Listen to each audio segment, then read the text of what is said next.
خود ابھی میرے سامنے جو مجمع ہے، ہزاروں افراد تشریف رکھتے ہیں، بلکہ کچھ تشریف لے آئے اور حاضری دے کر کے چلے بھی گئے، مگر انہی بندگان خدا میں اللہ کے کچھ ایسے مخصوص بندے ہوتے ہیں جن کو اللہ کی بارگاہ میں وجاہت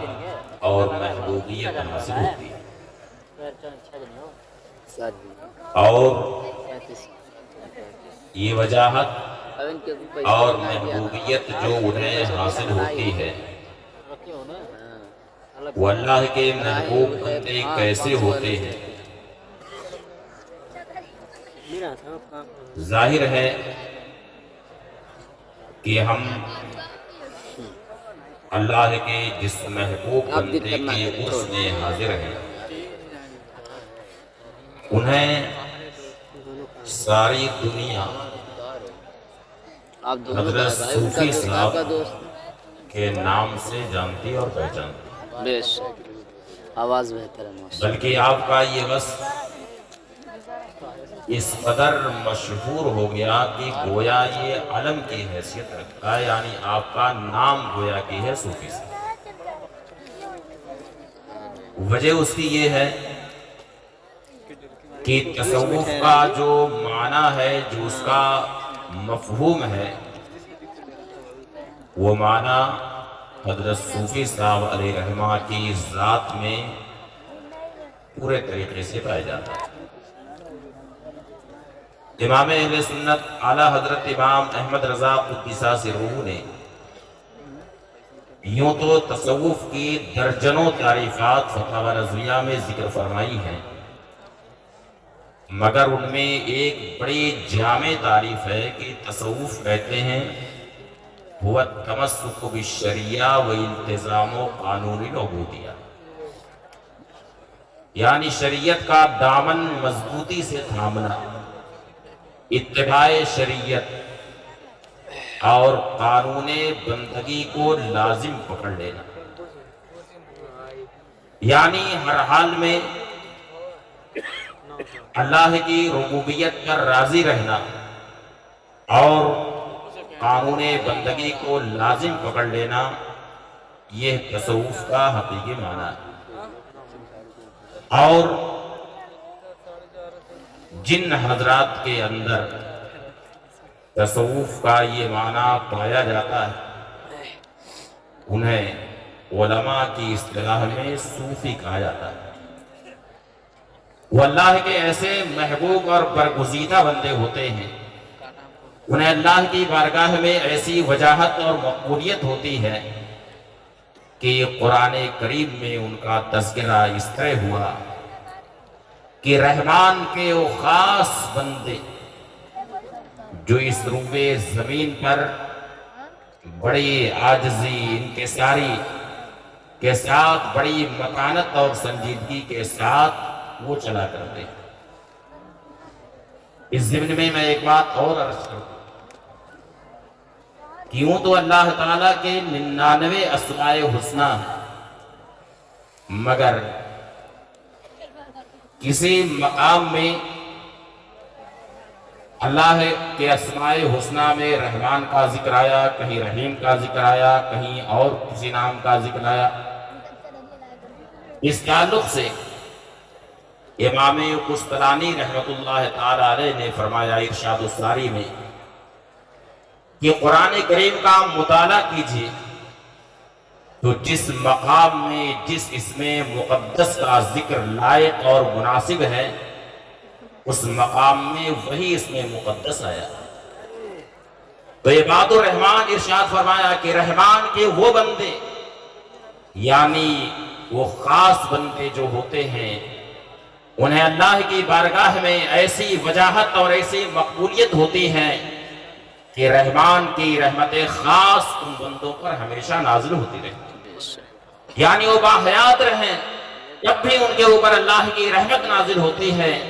اور دنیا سے وہ تشریف لے جائیں، پردہ فرمائیں، تب بھی ان کی قبر پر اللہ کے رحمت و غفران کی بارش نازل ہوتی ہے۔ وہ رحمان کے ایسے بندے ہوتے ہیں، اللہ کے ایسے مخصوص بندے ہوتے ہیں کہ روئے زمین پر جب وہ چلتے ہیں تو بڑی عاجزی انکساری کے ساتھ چلا کرتے ہیں۔ وَإِذَا خَاطَبَهُمُ الْجَاهِلُونَ قَالُوا سَلَامًا، اور جب جاہل ان سے مخاطب ہوتے ہیں، ان سے اپنی جاہلانہ باتیں کرنے کی کوشش کرتے ہیں، تو جاہلوں کی باتوں میں وہ نہیں آتے، بلکہ جاہلانہ باتوں سے صرف نظر کرتے ہوئے ہر قسم کے لڑائی اور جھگڑے سے صرف نظر کرتے ہوئے اپنے آپ کو بچاتے ہوئے انہیں سلام کہا اور سلام کر کے وہ آگے بڑھ جاتے ہیں۔ یعنی وہ کسی جھگڑے میں نہیں پڑتے ہیں، کسی بیجا اختلاف میں نہیں پڑتے ہیں، غیر ضروری مسائل کی وجہ سے وہ کسی فتنہ فساد میں نہیں رہتے ہیں، کسی اختلاف میں نہیں رہتے ہیں، بلکہ اس طرح کے بیجا اختلافات سے اپنے آپ کو دور رکھتے ہیں۔ ان کی شان یہ ہوتی ہے وَإِذَا خَاطَبَهُمُ الْجَاهِلُونَ قَالُوا سَلَامًا، جب جاہل اور بے پڑھے لکھے لوگ ان سے مخاطب ہوتے ہیں تو انہیں سلام کر کے آگے بڑھ جاتے ہیں۔ وَالَّذِينَ يَبِيتُونَ لِرَبِّهِمْ سُجَّدًا وَقِيَامًا، اور وہ بندے ایسے ہوتے ہیں کہ اپنے رب کے لیے سجدے اور قیام کی حالت میں رات گزارتے، یعنی وہ خواب غفلت میں سوتے نہیں ہیں۔ ایسا نہیں ہے کہ وہ پوری رات خواب غفلت میں گزار دیں، بلکہ تھوڑی دیر آرام کر لیا تاکہ طبیعت میں نشاط پیدا ہو جائے، پھر اس کے بعد ان کی کروٹیں خوابگاہوں سے جدا ہو جاتی ہیں اور قیام اور سجدے کی حالت میں وہ اپنی رات گزارا کرتے ہیں۔ ان آیات کریمہ کی روشنی میں اب حضرت صوفی صاحب علیہ رحمہ کی زندگی کا مطالعہ فرمائیں۔ پہلی آیت وَعِبَادُ الرَّحْمَنِ الَّذِينَ يَمْشُونَ عَلَى الْأَرْضِ هَوْنًا، رحمان کے وہ بندے جو اس روئے زمین پر آہستگی، متانت اور وقار کے ساتھ چلتے ہیں، بڑی عاجزی انکساری کے ساتھ چلتے ہیں، اکڑ کر کے روئے زمین پر وہ نہیں چلا کرتے ہیں، بلکہ بڑے سکون اور وقار کے ساتھ، شرمیلی نگاہوں کے ساتھ، نگاہیں نیچی کیے ہوئے وہ راستہ چلا کرتے ہیں، نہ داہنی طرف دیکھتے نہ بائیں طرف دیکھتے، پریشان نظری کو شکار نہیں ہوتے ہیں، بلکہ شرمیلی نگاہوں کے ساتھ اپنی نگاہ جھکا کر کے وہ آہستہ آہستہ روئے زمین پر چلا کرتے ہیں۔ آپ حضرات نے صوفی صاحب کو دیکھا ہوگا کہ کس طریقے سے وہ چلا کرتے، یقیناً حضرت صوفی صاحب علیہ رحمہ کا چلنا پھرنا آپ لوگوں نے دیکھا ہوگا کہ حضرت صوفی صاحب علیہ رحمہ جب چلتے تھے تو کس طرح چلتے تھے، نگاہیں نیچی کی ہوئی، شرمیلی نگاہ کے ساتھ، پوری حیاداری کے ساتھ وہ روئے زمین پر آہستہ آہستہ چلا کرتے تھے۔ اور ہماری جماعت میں نہ معلوم کتنے غیر ضروری مسئلے کو لے کر کے آپس میں اختلاف انتشار ایک زمانے سے ہوتا رہا، مگر حضرت صوفی صاحب علیہ رحمہ کی خصوصیت رہی کہ اس قسم کے اختلاف سے اپنے آپ کو ہمیشہ دور رکھا۔ علامہ ذہبی رحمت اللہ تعالی علیہ نے میزان الاعتدال میں فرمایا کہ وہ معاصرت یقیناً منافرت کی دلیل ہے، بلکہ امام اہل سنت اعلی حضرت امام احمد رضا خان قدس سرہ نے اس کو نقل بھی فرمایا ہے، فتاوی رضویہ میں جگہ جگہ ذکر فرمایا ہے کہ معاصرت منافرت کی دلیل ہے۔ یہی وجہ ہے کہ اگر معاصر کسی شخص کے بارے میں جرح کرتا ہے تو سب سے پہلے یہ دیکھا جائے گا کہ اس کی جرح کہیں معاصرت کی بنیاد پر تو نہیں ہے۔ حضرت صوفی صاحب علیہ رحمہ نے اس طرح سے معاصرت کی بنیاد پر جو منافرت ہوتی ہے، حضرت صوفی صاحب علیہ رحمہ نے ایسی منافرت سے ہمیشہ اپنے آپ کو دور رکھا۔ اور جو تیسرا وصف بیان ہوا وَالَّذِينَ يَبِيتُونَ لِرَبِّهِمْ سُجَّدًا وَقِيَامًا، یعنی رحمان کے وہ بندے اپنے رب کے لیے سجدے اور قیام کی حالت میں رات گزارا کرتے ہیں۔ حضرت صوفی صاحب علیہ رحمہ کی زندگی کا مطالعہ فرمائیں، آپ کے حالات میں یہ چیز لکھی ہوئی ملتی ہے، بلکہ آپ لوگوں کو یہ بات معلوم بھی ہے، یعنی مشاہدہ بھی آپ لوگوں نے کیا ہوگا کہ حضرت صوفی صاحب علیہ رحمہ بعد جماعت نماز پنجگانہ کی پابندی کے ساتھ آپ تہجد گزارتے، رات کے آخری پہر میں آپ اٹھ جاتے تھے، نفل نمازوں میں آپ مشغول ہو جاتے تھے، بلکہ اگر آپ ٹرین سے سفر کر رہے ہیں تو ایک چشمدید عالم کا بیان ہے، وہ فرماتے ہیں کہ میں ایک بار ٹرین سے سفر کر رہا ہوں، رات میں مجھے اچانک حاجت پیش آئی، میں گیا حاجت کے لیے، دیکھا کہ ایک کیبن میں ہلکی ہلکی روشنی نظر آ رہی، میں گیا اس کیبن کے پاس کہ دیکھیں یہ روشنی کیسی نظر آ رہی، فرماتے ہیں کہ جب میں اس کیبن کے پاس پہنچا تو میں نے دیکھا کہ حضرت صوفی صاحب علیہ رحمہ دلائل الخیرات شریف کی اس وقت تلاوت فرما رہے ہیں، یعنی جب ٹرین میں سارے پیسنجر سو رہے ہیں، خواب غفلت میں پڑے ہوئے ہیں، اور دیگر لوگ اپنی اپنی خوابگاہوں پر آرام کی نیند سو رہے ہیں، اس وقت حضرت صوفی صاحب علیہ رحمہ اللہ کی یاد میں لگے ہوئے ہیں، دلائل الخیرات شریف کی تلاوت میں لگے ہوئے ہیں۔ یہ انہی بندوں میں سے تھے جن کا ذکر قرآن کریم میں اس طرح سے ہوا۔ اللہ تعالیٰ نے ارشاد فرمایا یدعون ربهم بالغداۃ والعشی، اللہ کے وہ بندے ایسے ہوتے ہیں کہ صبح و شام اپنے رب کو پکارتے ہیں، اللہ کے ذکر سے وہ رتق اللسان رہتے ہیں، وہ اللہ کی یاد میں مشغول ہوتے ہیں۔ تو حضرت صوفی صاحب علیہ رحمہ تہجد کے پابند تھے، اور ساتھ ہی ساتھ رات کے آخری پہر میں اللہ کی یاد میں مشغول رہتے ہیں۔ یہ حضرت صوفی صاحب علیہ رحمہ کی حیات، اور حضرت صوفی صاحب علیہ رحمہ نے جو پوری زندگی درس و تدریس کی خدمت انجام دی، اور ان میں زیادہ تر حصہ آپ نے جو گزارا ہے وہ حدیث شریف کے درس میں گزارا۔ بخاری شریف کا درس حضرت صوفی صاحب علیہ رحمہ، میں سمجھتا ہوں کہ ایک جلہ سے زیادہ یعنی 40 سال سے زیادہ مسلسل حضرت صوفی صاحب علیہ رحمہ نے بخاری شریف کا درس دیا، میں جہاں تک سمجھتا ہوں۔